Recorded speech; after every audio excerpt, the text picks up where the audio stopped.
نحمده ونصلي على رسوله الكريم اما بعد فاعوذ بالله من الشيطان الرجيم بسم الله الرحمن الرحيم رب اشرح لي صدري ويسر لي امري واحلل عقدة من لساني يفقهوا قولي. ہم سب کو دنیا میں گھر بنانے کا شوق ہوتا ہے. ہر لڑکی کی خواہش ہوتی ہے کہ اس کا کوئی گھر ہو، اس کا کوئی ٹھکانہ ہو. پھر اللہ سبحانہ وتعالیٰ اس کی تمنا پوری کرتا ہے، اس کا گھر بن جاتا ہے. چھوٹے گھر سے آغاز ہوتا ہے، پھر وہ بڑا گھر بنا لیتے ہیں تو بڑے گھر میں چلے جاتے ہیں، اور جتنا بڑا گھر بن جاتا ہے اس کے بعد اس گھر میں رہنے کا وقت اتنا ہی کم ہو جاتا ہے. خوبصورت سے خوبصورت گھر، بڑے بڑے محلات، بڑے بڑے مینشنز، ان سب کو چھوڑ کر پھر ایک اور گھر کا رخ اختیار کر لیتا ہے انسان. وہ گھر قبر کا گھر ہے، جو صرف اتنا ہی ہوتا ہے جتنا انسان اس میں پورا آ سکے، یعنی لیٹ سکے. اس میں اٹھ کے بیٹھنے، چلنے پھرنے، گھومنے کی کوئی جگہ نہیں ہوتی.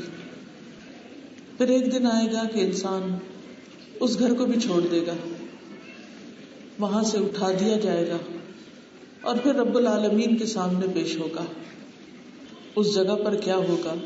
دراصل انسان کا حساب کتاب ہوگا، اور حساب کتاب کے مختلف مرحلوں سے گزرتے ہوئے وہ بالآخر اپنے اصلی اور آخری گھر تک پہنچ جائے گا.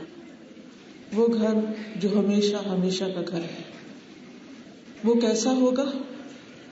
وہ چھوٹا ہوگا یا بڑا ہوگا؟ عام ہوگا یا خاص ہوگا؟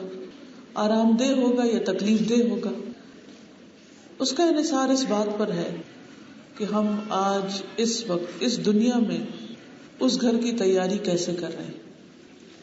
اگر وہ گھر بہت آرام دہ بھی ہو تب بھی اس تک پہنچنے کے بہت سے مرحلے ہیں. وہ مرحلے کیا ہیں؟ آج انشاءاللہ میں آپ سے انہی کے بارے میں کچھ بات کروں گی. وہ گھر جس میں آج ہم رہ رہے ہیں، یعنی دنیا کا گھر، یہ دنیا اور اس کی حقیقت کیا ہے. اس دنیا کے بنانے والے یعنی رب العزت اللہ سبحانہ تعالیٰ کی نظر میں اس دنیا کی حقیقت کچھ یوں ہے. سورۃ آل عمران میں اللہ تعالیٰ فرماتے ہیں وَمَا الْحَيَاةُ الدُّنْيَا إِلَّا مَتَاعُ الْغُرُورِ، اور دنیا کی زندگی تو محض دھوکے کا سامان ہے.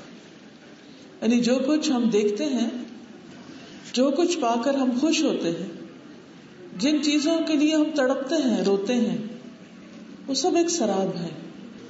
ان کی کچھ حقیقت نہیں ہے اور بہت جلد ان سب کو چھوڑ جانا ہے. سورۃ غافر 39 میں اللہ تعالیٰ فرماتے ہیں انما هذه الحیاۃ الدنیا متاع وان الآخرۃ ہی دار القرار. یہ دنیا کی زندگی تو معمولی فائدے کے سوا کچھ نہیں، اور یقیناً آخرت وہی رہنے کا گھر ہے. یعنی اصل گھر آخرت کا گھر ہے. سورۃ العنکبوت میں اللہ تعالیٰ فرماتے ہیں وَمَا هَذِهِ الْحَيَاةُ الدُّنْيَا إِلَّا لَهْوٌ وَلَعِبٌ وَإِنَّ الدَّارَ الْآخِرَةَ لَهِيَ الْحَيَوَانُ لَوْ كَانُوا يَعْلَمُونَ. اور دنیا کی یہ زندگی نہیں مگر ایک دل لگی اور کھیل، اور بے شک آخرت کا گھر یقیناً وہی اصل زندگی ہے اگر وہ جانتے ہوتے. لیکن ہمارا رویہ کیا ہے؟ ہم کس کو ترجیح دیتے ہیں؟ ہماری پرائرٹی کیا ہے؟ اللہ تعالیٰ خوب بیان فرماتے ہیں بل تؤثرون الحیاۃ الدنیا والآخرۃ خیر وابقی. بلکہ تم دنیا کی زندگی کو ترجیح دیتے ہو، حالانکہ آخرت کہیں بہتر اور زیادہ باقی رہنے والی ہے. یعنی تمہارے نزدیک دنیا کی زندگی ایک بہتر زندگی ہے، لیکن اللہ کے نزدیک تمہارے لیے آخرت زیادہ بہتر ہے. کیونکہ وہاں جانے کے بعد ہمیں ہمیشہ ہمیشہ ہمیشہ وہاں رہنا ہے، وہاں سے کبھی بھی نہیں نکلنا. اور دنیا میں کوئی ایک گھر ایسا بتائیے بڑے سے بڑا کہ جس کے رہنے والے اس میں ہمیشہ رہ سکے. صرف چند سال کی بات ہوتی ہے، سارے ہی منظر تبدیل ہو جاتے ہیں. سورۃ الحدید میں اللہ تعالیٰ فرماتے ہیں اعلموا انما الحیاۃ الدنیا لعب ولہو وزینۃ وتفاخر بینکم وتكاثر في الأموال والأولاد كمثل غيث أعجب الكفار نباته ثم يهيج فتراه مصفرا ثم يكون حطاما وفي الآخرة عذاب شديد ومغفرة من الله ورضوان وما الحياة الدنيا إلا متاع الغرور. خوب جان لو کہ یہ دنیا کی زندگی محض کھیل تماشا، زینت و آرائش، تمہارا آپس میں ایک دوسرے پر فخر کرنا اور مال اور اولاد میں ایک دوسرے سے زیادہ حاصل کرنے کی کوشش کرنا. ہر کوئی مقابلے پہ چڑھا ہوا ہے، ہر کوئی مقابلے پہ لگا ہوا ہے، ایک دوسرے سے آگے بڑھنے کی فکر میں ہے. اس کی مثال ایسے ہے جیسے بارش ہوئی تو اس کی نباتات نے کاشتکاروں کو خوش کر دیا، پھر وہ کھیتی جوبن پہ آتی ہے، یعنی ہر چیز ہری بھری ہو گئی، ہر طرف ہریالی ہو گئی، خوب خوب فصل اگایا، پھر تم اسے زرد پڑی ہوئی دیکھتے ہو. کچھ ہی عرصے کے بعد کھیتی کٹ جاتی اور ہر چیز پیلی پڑ جاتی اور پھر آخر کار وہ بھس بن جاتی ہے. جبکہ آخرت میں ایسی غفلت کا بدلہ سخت عذاب ہے اور ایمان لانے والوں کے لیے اللہ کی بخشش اور اس کی رضا ہے، اور دنیا کی زندگی تو محض دھوکے کا سامان ہے. یعنی جس زندگی کو ہم بہت خوبصورت دیکھتے ہیں اور اپنے لیے بہت فائدے کی چیز دیکھتے ہیں، حقیقت یہ ہے کہ وہ بہت جلد ختم ہو جانے والی ہے. لیکن ہم اس حقیقت کو سمجھتے نہیں. ہاں، موت کا مرحلہ اس حقیقت کو اچھی طرح واضح کر دے گا، لیکن عقل مند وہ ہے جو دوسروں کی موت سے سبق سیکھے، جو اس دنیا کو چھوڑ کر جانے والوں سے سبق حاصل کرے اور پھر اس گھر کی تیاری کرے. تو عزیز بہنوں، ہم میں سے ہر ایک کو موت کا مزہ چکھنا ہے. کوئی بھی اس سے فرار حاصل نہیں کر سکتا، کوئی بھی اس سے بھاگ نہیں سکتا، کوئی بھی اس سے جان نہیں چھڑا سکتا، خواہ کسی کی صحت کتنی ہی اچھی کیوں نہ ہو، خواہ کوئی ساری زندگی کبھی بیمار نہ ہوا ہو. موت بیماری کے بغیر بھی آ جاتی، اور بیماری تو ایک انڈیکیشن ہوتی کہ اب تیاری کر لو. تو سب سے پہلا خانہ جو گرین کلر کا ہے، وہ کونے میں اوپر آپ دیکھ رہے ہیں، وہ دنیا ہے. تو آج ہم اس دنیا میں ہیں جو بڑی سرسبز ہے، لیکن موت ہماری طرف چل چکی. ہم میں سے ہر شخص موت کا مزہ چکھنے والا ہے.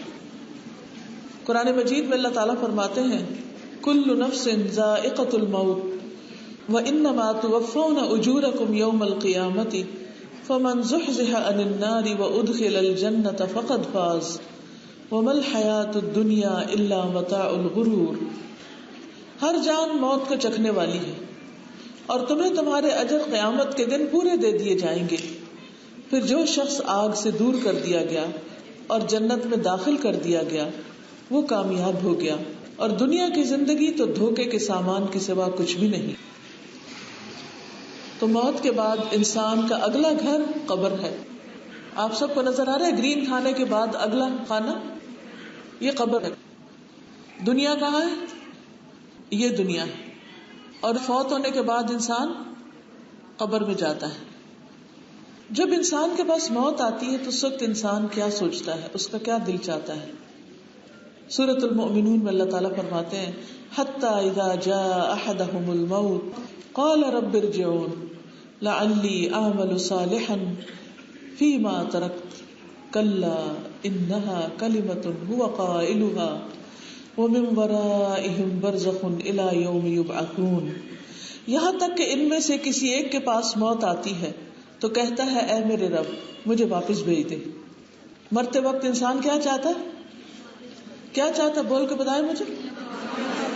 کہ دنیا میں واپس چلے جائیں، واپس، تاکہ میں جو کچھ چھوڑ آیا ہوں اس میں کوئی نیک عمل کر لوں، جا کے کوئی اچھے اچھے کام کر لوں. ہرگز نہیں، ہرگز نہیں، اب نہیں واپسی، اب نہیں جا سکتے. یہ تو ایک بات ہے جسے وہ کہنے والا ہے، اور ان کے پیچھے ایک پردہ ہے اس دن تک جب وہ اٹھائے جائیں گے، یعنی قیامت کے دن تک. اب وہ دنیا میں واپس نہیں جا سکتے. قبر کے مرحلے میں انسان کو اگر وہ اچھا ہو تو جگہ اچھی مل جاتی، اور اگر وہ کافر ہو یا منافق ہو تو قبر اس کے لیے آگ کا گڑھا ہوتی ہے.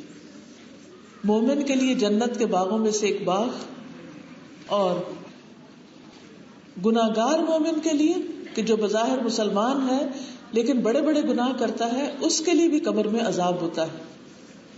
اور اس کی کئی وجوہات ہیں، جن میں سے ایک قرآن کو چھوڑ دینا. اس وقت جتنی بھی بچیاں قرآن مجید کا کورس مکمل کر چکی ہیں، آج سرٹیفکیٹ لے رہی ہیں، وہ یہ نہ سمجھیں کہ اب فرض پورا ہو گیا اور کام ختم ہو گیا، اب ہم آزاد ہو گئے، جو جی چاہے کریں.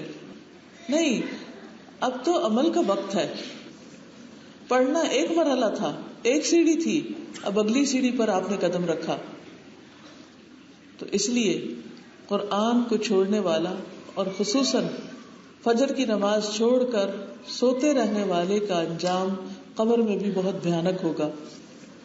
پھر جھوٹ بولنا، غلط بیانی کرنا، چغلی کھانا، لگائی بجھائی کرنا، بدکاری کرنا یعنی زنا، لواطت کرنا، ہومو سیکشولز، لیزبینز، سود خوری، قرضہ واپس نہ کرنا، اور اسی طرح کے کچھ دوسرے گناہ ہیں جو قبر میں عذاب کا باعث بنیں گے.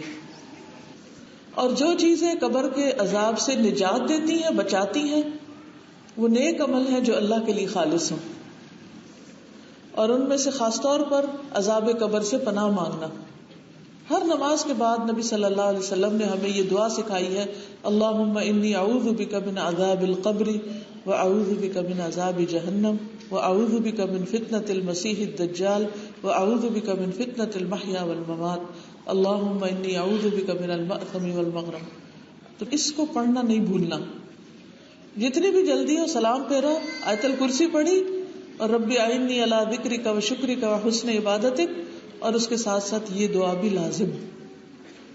مجھے نہیں معلوم وہ کارڈ آپ کے پاس ہے یا نہیں. نماز کے بعد کے اذکار ہم نے الگ چھاپ دیے تاکہ اگر زبانی نہیں بھی یاد تو کچھ عرصہ دیکھ دیکھ کے اس کو پڑھتے رہیں. سورۃ ملک کی تلاوت کرنا، اور اس کے لیے سونے جاگنے کے آداب آپ لوگوں نے جو پڑھے ہیں ان کو آپ دیکھ سکتے ہیں. اس میں ساری فضیلت بھی بتائی گئی ہے کہ رات کے وقت جو لوگ سورۃ ملک پڑھتے ہیں وہ عذاب قبر سے محفوظ رہیں گے. پھر اسی طرح کچھ لوگ ایسے ہیں کہ جو عذاب قبر سے محفوظ رہیں گے، مثلاً شہید ہونے والے، وہ جو اللہ کے راستے میں پہرا دیں، جمعہ کے دن فوت ہونے والے، جو پیٹ کے مرض میں مر جائے، اور اسی طرح کچھ اور لوگ بھی اس سے محفوظ رکھے جائیں گے. کافر اور مومن سب سے حساب ہوگا قبر میں. کچھ سوال پوچھے جائیں گے، جو سوالوں کے جواب صحیح دے گا اس کی نجات ہو جائے گی، اور جو صحیح جواب نہیں دے گا اس کی پکڑ ہو جائے گی. رسول اللہ صلی اللہ علیہ وسلم نے فرمایا، میت کے پاس 2 فرشتے آتے ہیں اور اسے بٹھاتے ہیں اور کہتے ہیں تیرا رب کون ہے؟ تو وہ کہتا ہے میرا رب اللہ ہے. کیا جواب دیتا ہے؟ میرا رب اللہ ہے. پھر وہ پوچھتے ہیں تمہارا دین کیا ہے؟ تو وہ کیا کہتا ہے؟ میرا دین اسلام ہے. سب بتائیں کیا ہے؟ اسلام ہے. پھر وہ پوچھتے ہیں یہ کون آدمی ہے جو تم میں مبعوث کیا گیا؟ وہ کہتا ہے کہ وہ اللہ کے رسول ہیں صلی اللہ علیہ وسلم. پھر وہ کہتے ہیں تجھے کیسے پتا چلا، یعنی تمہیں کہاں سے معلوم ہوا؟ وہ کہتا ہے میں نے اللہ کی کتاب پڑھی، قرآن مجید پڑھا، میں اس پر ایمان لایا، اس کی تصدیق کی. پھر آسمان سے منادی کرنے والا اعلان کرتا ہے تحقیق میرے بندے نے سچ کہا ہے، اسے جنت کا بستر بچھا دو، اس کو جنت کا لباس پہنا دو، اور اس کے لیے جنت کی طرف سے دروازہ کھول دو. اور بے شک کافر کے پاس 2 فرشتے آتے ہیں اور اسے بٹھاتے ہیں اور اس سے پوچھتے ہیں تیرا رب کون ہے؟ تو وہ کہتا ہے ہاں ہاں مجھے نہیں خبر. پھر وہ اس سے پوچھتے ہیں تیرا دین کیا ہے؟ تو وہ کہتا ہے ہاں ہاں مجھے نہیں خبر. پھر اس سے پوچھتے ہیں یہ آدمی کون ہے جو تم میں بھیجا گیا تھا؟ تو وہ کہتا ہے ہاں ہاں مجھے نہیں خبر. تو منادی آسمان سے ندا دیتا ہے، آواز دیتا ہے کہ اس نے جھوٹ کہا، اسے آگ کا بستر بچھا دو، اسے آگ کا لباس پہنا دو، اور اس کے لیے دوزخ کی طرف سے دروازہ کھول دو. تو عزیز بہنوں، کتنے ہی لوگ ایسے ہیں دنیا میں جو نہیں جانتے کہ ان سے قبر میں کیا پوچھا جانے والا ہے. آپ اپنے گھر کے سرونٹ سے آج جا کے پوچھیں، کیا انہیں پتا ہے؟ اور کیا انہیں جواب آتے ہیں؟ اور کیا انہوں نے نہیں مرنا؟ کیا ان کا حساب نہیں ہونا؟ ان کو کون پڑھائے گا؟ انہیں کون بتائے گا؟ انہیں کون جواب سکھائے گا؟ وہ کس کی ذمہ داری ہے؟ وہ آپ کی خدمت کرتے رہیں اور آپ ان کے ساتھ اتنا احسان بھی نہ کریں کہ ان کو اگلے گھر کی تیاری کے کچھ لفظ سکھا دے، کچھ چیزیں بتا دے. تو جو بھی لوگ آج اس مجلس میں بیٹھے ہیں، آج کی جو بھی ہم باتیں سیکھیں گے اس میں سے کچھ نہ کچھ اپنے آس پاس لوگوں کو ضرور بتائیں، کیونکہ یہ دن آنے والا ہے. ہم اس سے بھاگ نہیں سکتے. ہم کوئی بھی انشورنس نہیں لے سکتے کہ ہم دنیا سے نہ نکلے اور نہ مریں اور قبر میں نہ جائیں، یا جائیں تو وہاں ہم سے کوئی حساب نہ لے. ہے کسی کے پاس گارنٹی؟ اللہ تعالیٰ نے ہمیں یہاں بھیجا ہے مختلف طرح کی نعمتیں دے کر، اور اسی کے پاس ہم نے واپس جانا ہے، اور پھر اس کے بھیجے ہوئے فرشتے آ کر حساب کتاب لیں گے. پھر اس کے بعد انسان جو اچھے جواب دے گا ان کے لیے جنت کی طرف سے کھڑکی کھول دی جائے گی، جنت کا فرش بچھا دیا جائے گا اور اسے کہا جائے گا تم آرام سے سو جاؤ.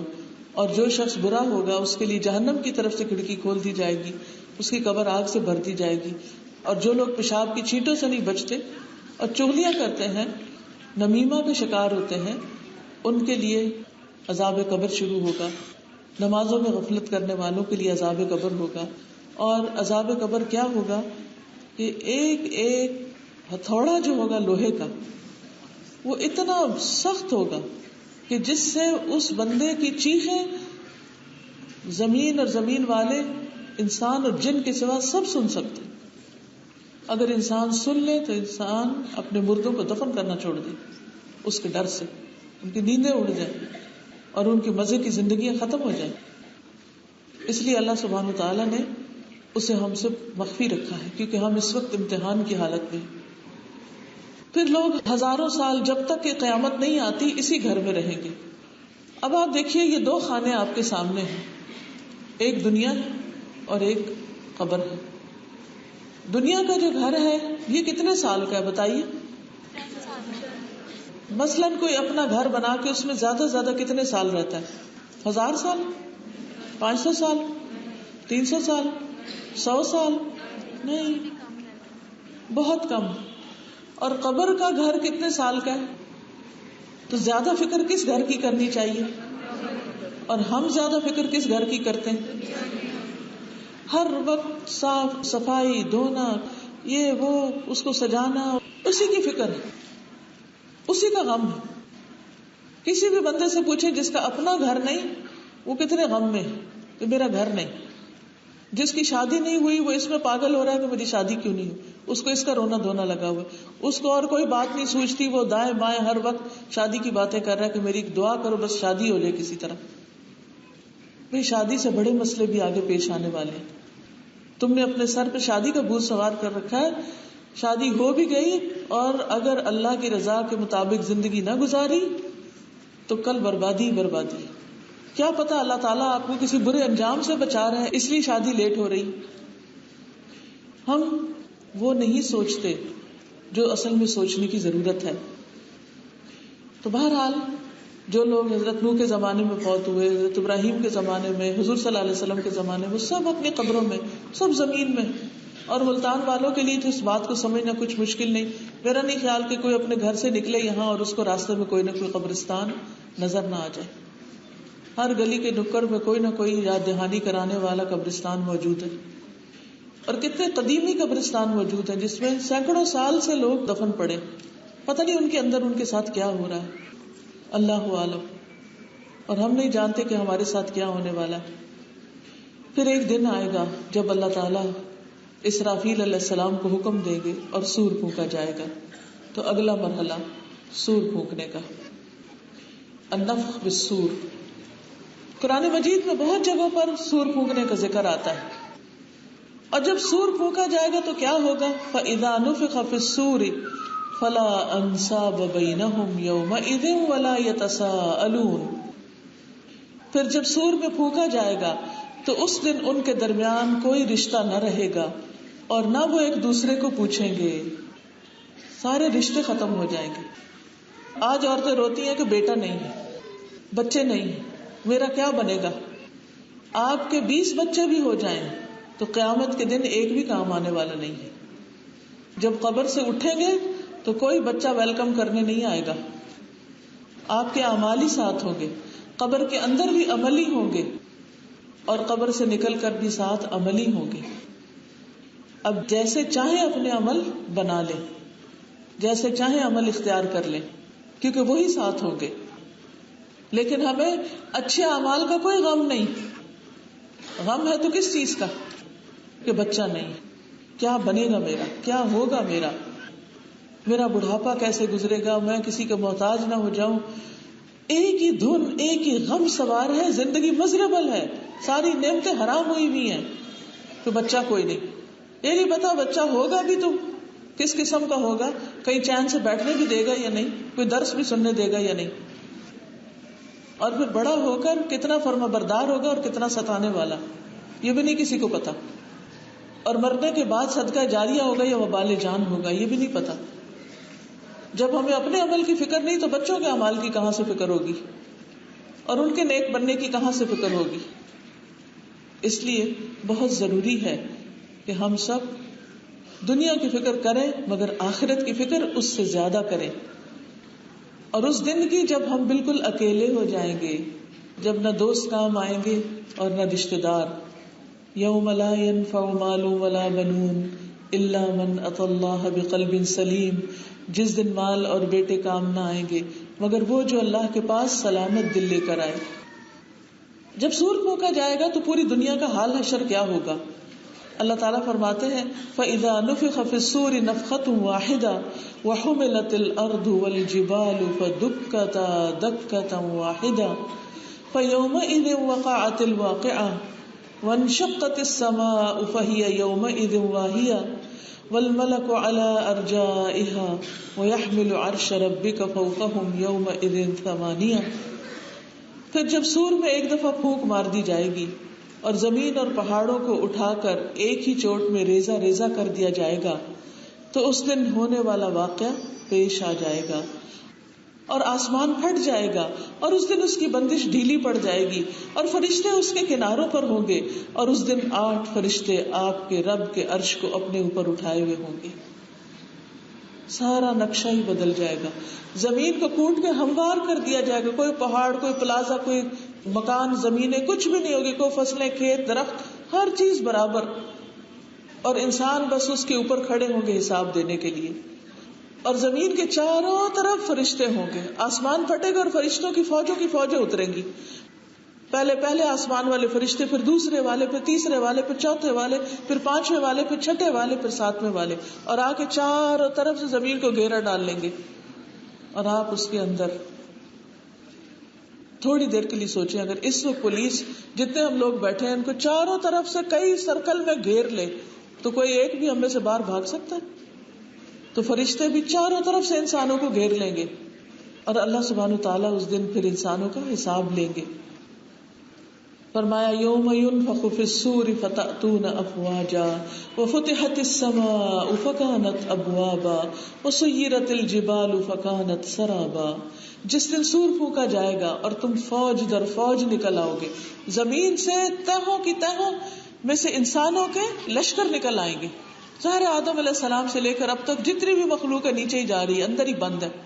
اور قبرستان کا حال کیا ہوتا ہے, قبریں جو ڈھہ جاتی ہیں, گر جاتی ہیں, وہاں نئی قبریں بن جاتی ہیں, پھر اس کے اوپر اور بن جاتی ہیں, اور بن جاتی ہیں, اور بن جاتی ہیں. جنت البقیع جو ہے, بقیع الغرقد جو ہے مدینہ کا قبرستان, 1400 سال بلکہ اس سے بھی پہلے سے لوگ اس میں دفن ہو رہے ہیں. کتنی نسلیں اس میں دفن ہیں. تو جب وہ نکلیں گے تو کیا حال ہوگا, سوچئے کتنا بڑا کراؤڈ ہو جائے گا. فتأتون افواجا وفتحت السماء, آسمان کھول دیا جائے گا, فکانت ابوابا, وہ دروازے ہی دروازے ہو جائے گا, اور پہاڑ چلا دیے جائیں گے تو وہ چمکتی ریت بن جائیں گے, ہر چیز کا نقشہ الٹ جائے گا. اس دن اسرافیل علیہ السلام اس سور کو جو بہت بڑا سینگ کی طرح اپنے منہ میں لقمہ بنایا, منہ میں ڈال لیا انہوں نے آلریڈی, جیسے کوئی وسل کرنے کے لیے سیٹی منہ میں ڈال کے بیٹھا ہو کہ جب حکم ہوگا فوراً بجا دوں گا. تو وہ بھی انتظار میں ہے کہ کب ان کو پھونک مارنے کا حکم دیا جائے.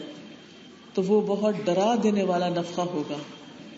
پہلا سور جب پھونکا جائے گا تو سب ڈر جائیں گے، پھر ساری کائنات تباہ کر دی جائے گی، پھر 40 کے بعد دوبارہ سور پھونکا جائے گا، ثم نفخ فیہ اخری فاذا ہم قیام ینظرون، اور اس طرح سب دوبارہ اٹھ کھڑے ہوں گے. پھر اگلا مرحلہ ہے البعث، موت کے بعد دوبارہ جی اٹھنا. قرآن مجید میں آتا ہے وَأَنَّ السَّاعَةَ آتِيَةٌ لَا رَيْبَ فِيهَا وَأَنَّ اللَّهَ يَبْعَثُ مَن فِي الْقُبُورِ، اور قیامت یقیناً آنے والی ہے، اس میں کوئی شک و شبہ نہیں، اور اللہ تعالیٰ ضرور ان لوگوں کو زندہ کر کے اٹھائے گا جو قبروں میں پڑے ہوئے ہیں. ایک اور جگہ پر آتا ہے وَإِذَا الْقُبُورُ بُعْثِرَتْ عَلِمَتْ نَفْسٌ مَّا قَدَّمَتْ وَأَخَّرَتْ، جب قبریں اکھیڑ دی جائیں گی اس دن ہر شخص جان لے گا کہ اس نے آگے کیا بھیجا اور پیچھے کیا چھوڑا. تو عزیز بہنوں یہ بتائیے کہ جو لوگ اس وقت قبروں میں ہیں کیا وہ باہر نکل کے کوئی عمل کر سکتے ہیں؟ کیا آپ کچھ کر سکتے ہیں؟ آپ اپنے لیے کوئی عمل کر سکتے ہیں؟ جی ہاں، ہم اس وقت دنیا میں اپنے لیے کچھ نہ کچھ کر سکتے ہیں، لیکن قیامت کے دن نہیں کر سکیں گے، قبر میں جا کے کچھ نہیں کر سکتے. اس لیے آج کے دن کو ضائع نہ کریں، آج کے وقت کو ضائع نہ کریں. جتنے بھی اپنے لیے اچھے سے اچھے بہترین کام ہو سکتے ہیں ان میں لگ جائیں، اور ہر وقت ادھر ادھر کی بیکار باتوں میں نہ پڑے رہیں، بلکہ اس وقت کو صحیح طور پر استعمال کریں. پھر اس کے بعد سورج کا کیا حال ہوگا؟ سورج لپیٹ دیا جائے گا، ستارے بے نور ہو جائیں گے، پہاڑ چلا دیے جائیں گے، 10 ماہ کی حاملہ اونٹنیاں بیکار چھوڑ دی جائیں گی، کوئی پوچھنے والا نہیں ہوگا، جنگلی جانور اکٹھے کر لیے جائیں گے، سمندر بھڑکا دیے جائیں گے اور جانیں ملا دی جائیں گی. یعنی سارے لوگ جو قبروں میں پڑے ہوئے ہیں ان کی روحیں ان تک پہنچ کے وہ دوبارہ جی اٹھیں گے اور اپنی قبروں سے اٹھ کر فوراً اپنے رب کی طرف دوڑ پڑیں گے. سورۃ یاسین میں آتا ہے نا وَنُفِخَ فِي الصُّورِ فَإِذَا هُم مِّنَ الْأَجْدَاثِ إِلَىٰ رَبِّهِمْ يَنْسِلُونَ، جب سور پھونکا جائے گا تو وہ فوراً اپنی قبروں سے نکل کر اپنے رب کی طرف دوڑ پڑیں گے، کہیں گے ہائے افسوس ہم پر، ہمیں ہماری خوابگاہ سے کس نے اٹھا کھڑا کیا. یہ تو وہی چیز ہے جس کا رحمان نے وعدہ کیا تھا اور رسولوں نے سچ کہا تھا. وہ بس ایک ہی گرجدار آواز ہوگی، پھر وہ سب کے سب ہمارے حضور پیش کر دیے جائیں گے، سب اللہ رب العالمین کے حضور حاضر ہو جائیں گے. سور پھونکنے کے علاوہ یہ بھی آتا ہے کہ اللہ تعالیٰ ایک بارش بھیجے گا جس سے مردوں کے جسم اگنے لگ جائیں گے. اس ہڈی سے جو ریڑھ کی ہڈی کا پچھلا حصہ ہوتا ہے، سب سے آخری حصہ، تو وہ ایک نئی مخلوق بن جائیں گے جن کو پھر موت کبھی نہیں آئے گی. ننگے بدن، ننگے پاؤں، بے ختنہ، ان کو فرشتے اور جن بھی دکھائی دیں گے اور یہ اپنے آخری عمل پر اٹھائے جائیں گے. احرام والا تلبیہ کہتا ہوا اٹھے گا، شہید کا خون بہ رہا ہوگا، اور غافل لوگ کھیل کود میں مشغول اٹھائے جائیں گے. کوئی کمپیوٹر گیم کھیل رہا ہے اور کوئی موبائل پہ گیم کھیل رہا ہے اور کوئی سینما میں بیٹھا ہوا ہے اور کوئی ٹیلی ویژن واچ کر رہا ہے. تو جو جس حال میں ہوگا اسی میں اٹھے گا، جو کچھ کر رہا ہوگا اسی پر موت آئے گی اور اسی کے ساتھ دوبارہ اٹھے گا. حدیث میں آتا ہے، صحیح مسلم کی حدیث ہے، یبعث کل عبد علی ما مات علیہ، مومن کو اس عمل پر اٹھایا جائے گا جس پر اس کی موت واقع ہوگی.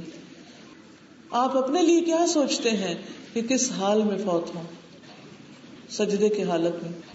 لیکن سجدے کی حالت میں کون فوت ہو سکتا ہے؟ جو سجدے کثرت سے کرنے والا ہو. جو نماز میں سستی کرے اس کو ایسی موت کیسے نصیب ہوگی؟ پچھلے دنوں میں کسی خاتون کا واقعہ پڑھ رہی تھی کہ ان کو یہ آیت بہت پسند تھی، وَأَجِلْتُ إِلَيْكَ رَبِّ لِتَرْضَىٰ، اے میرے رب میں تیری طرف جلدی آیا تاکہ تو راضی ہو جائے. تو ان کا کام یہ تھا کہ جب اذان ہوتی تو فوراً نماز کی طرف چلتی. تو ایک دن ان کے گھر کوئی مہمان آ رہے تھے تو ان کے ہسبینڈ نے کہا کہ میرے آنے سے پہلے کھانا وانا ہر چیز تیار کر رکھنا. تو انہوں نے جلدی جلدی ہر چیز تیار کی. ابھی وہ کچھ کباب سے بنا رہی تھی تو آخری 3 رہتے تھے، اتنے میں اذان ہو گئی. انہوں نے وہی کام چھوڑا، کہتی پہلے میں نماز پڑھا. ابھی نماز پڑھنے کے لیے گئی تو وہیں سجدے میں ڈیتھ ہو گئی، وہیں سجدے میں فوت ہو گئی. شوہر گھر آیا، دیکھا کہ کام بکھرا پڑا ہے، بیوی نے کام مکمل نہیں کیا. پہلے تو ایک دم غصہ آیا کہ میں نے کہا تھا کہ سب کچھ مکمل کر دینا، اور دیکھا کہ سجدے میں پڑی ہوئی ہے. تو سوچا کہ نماز بعد میں پڑھ لیتی، پہلے یہ کام پورا کرتی. لیکن چونکہ ساری زندگی اس کو نماز جلدی پڑھنے کا شوق تھا تو اختتام بھی ویسے ہی ہوا.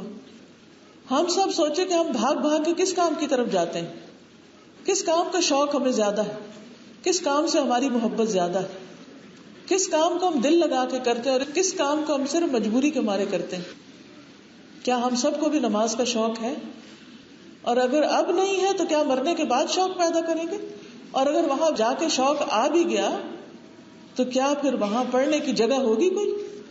اور اگر جگہ مل بھی جائے تو کیا وہ قبول ہوگی؟ ہرگز نہیں. اس لیے آج پڑھنا ہے اور پابندی کرنی ہے اور وقت پہ پڑھنا ہے اور خشوع و خضوع سے پڑھنا ہے. اللہ ہم سب کو توفیق عطا فرما دے. تو جو جس چیز سے محبت رکھے گا, جس چیز کا شوق ہوگا, اسی قسم کے اعمال پر پھر موت ہوگی, اور جس طرح انسان فوت ہوگا اسی حال میں پھر اٹھایا جائے گا. پھر ہے اگلا حشر کا دن. حشر, سور پھونکا گیا, سب دوبارہ اٹھ گئے, اب ہے حشر, ریزریکشن. قرآن مجید میں آتا ہے یوم نحشر المتقین الی الرحمن وفدا, جس دن ہم متقی لوگوں کو رحمان کی طرف مہمان بنا کر اکٹھا کریں گے. یعنی حشر کے دن جو نیک لوگ ہوں گے وہ رحمان کے مہمان ہوں گے, اور مجرموں کو جہنم کی طرف پیاس سے ہانک کر لے جائیں گے. من جاء بالحسنة فله خير منها وهم من فزع يومئذ آمنون ومن جاء بالسيئة فكبت وجوههم في النار هل تجزون إلا ما كنتم تعملون. جو شخص نیکی لے کر آئے گا تو اس کے لیے اس سے بہتر بدلہ ہے, اور وہ اس دن گھبراہٹ سے امن میں ہوں گے. تو اس دن حشر کے دن کی گھبراہٹ سے کون امن میں ہوگا؟ جن کے پاس نیکیوں کا تھیلا ہوگا. اور جو برائی لے کر آئے گا تو وہ ساتھ ہی چمٹی بھی ہوگی نا, خود ہی اٹھانی پڑیں گی برائیاں بھی. ان کے چہرے آگ میں اوندھے ڈالے جائیں گے. تم بدلہ نہیں دیے جاؤ گے مگر اسی کا جو تم کرتے رہے. جو لوگ مال سے بہت محبت رکھتے ہیں, سونا چاندی خزانہ بنا کے رکھتے ہیں, زکوٰۃ نہیں دیتے, اللہ کے راستے میں خرچ نہیں کرتے, فرمایا انہیں دردناک عذاب کی خوشخبری دے دو جس دن اسے جہنم کی آگ میں تپایا جائے گا. یعنی جس سونے کی, جس چاندی کی, جس زیور کی زکوٰۃ نہیں دی جاتی, 7.5 تولے اور اس سے اوپر ہو, تو وہ سونا قیامت کے دن آگ میں تپایا جائے گا. پھر اس کے ساتھ ان کی پیشانیوں اور ان کے پہلوؤں اور ان کی پیٹھوں کو داغا جائے گا. یہ ہے وہ جو تم نے اپنے لیے خزانہ بنایا تھا, سو چکھو جو تم خزانہ بنایا کرتے تھے. اب مزہ چکھو اس اکٹھے کرنے کا.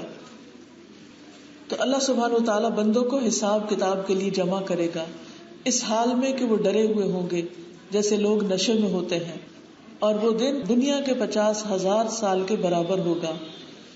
دنیا میں ٹھہرنا ان کو ایک گھڑی کی طرح لگے گا, بس 1 منٹ ٹھہر کے آئے ہیں. سورج 1 میل کے برابر قریب آ جائے گا. لوگ اپنے اعمال کے حساب سے پسینے میں غرق ہوں گے. اس میں کمزور اور متکبر لوگ آپس میں جھگڑیں گے. کافر اپنے قرین شیطان اور اپنے جسم کے اعضاء سے جھگڑے گا. ظالم اپنے ہاتھوں کو کاٹنا شروع کر دے گا, اپنے آپ پر کڑے گا کہ میں نے کیوں غلط کام کیے. غلط دوستیوں پر خاص طور پر پشیمانی ہوگی. انسان کہے گا یا ویلتا لیتنی لم اتخذ فلانا خلیلا, ہائے افسوس کاش میں فلاں کو دوست نہ بناتا. سوچئے جو لوگ بوائے فرینڈ اور گرل فرینڈ مردوں سے ناجائز دوستیاں کرتی ہیں, جو عورتیں یا جو مرد عورتوں سے ناجائز دوستیاں کرتے ہیں, کیا ان کو قیامت کے دن پچھتاوا نہیں ہوگا؟ ایسا کوئی بھی تعلق جو کسی کا بھی کسی سے ہو, یا تو وہ بندہ نکاح کر لے یا پھر اس کو ختم کر دے, کیونکہ ایسی دوستیوں پر انسان قیامت کے دن سخت شرمندہ ہوگا.